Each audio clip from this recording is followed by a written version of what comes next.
e si torna in partenza.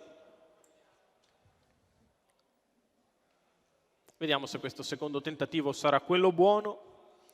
Per i 12 partecipanti alla prima corsa, Fox Matley, Elivielle ed in dei altri Fantasy Black, Filodoro Bar, Ferdinando Jet, questi in prima fila, in seconda Under Spell, Okidoki BR, Eraclion Font, Frullino, Arnaldo Benal, Franca Daghi. Allineamento completato sulla curva di sinistra, si ritrae Franca Daghi dal 12 che parte piano, sbaglia Fox Matley, partiti. È veloce Fantasy Black, numero 1, Fox che prende Matley, il comando nei confronti di Elivielle, ha sbagliato Filodoro Barra, ha sbagliato Frullino, all'esterno Ferdinando Jet, si sistema terzo in corda Edin dei Daltri, numero 5 Filodoro Bar squalificato, 200 metri iniziali, numero 10 Frullino squalificato.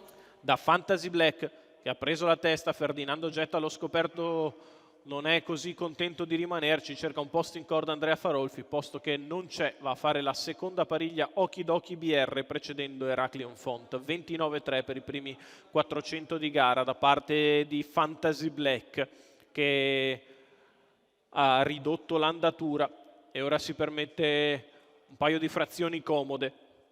15,7 per la piegata, viene sotto alle tribune in vantaggio Fantasy Black nei confronti di Elivielle, poi Edin dei Daltri, muove in terza ruota Okidoki BR che aggira Ferdinando Jet, in mezzo alla pista anche Arnaldo Benal.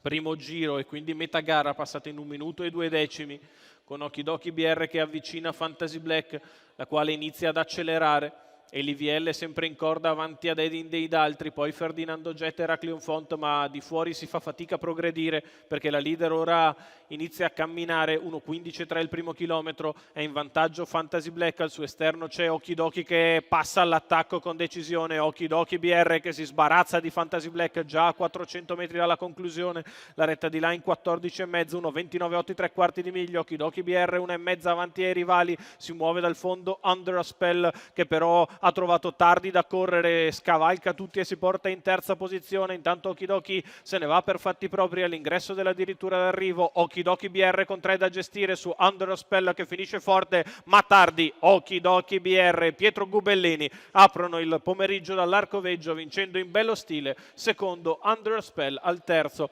Fantasy Black 1.58,7, 1.13,9 Okidoki BR.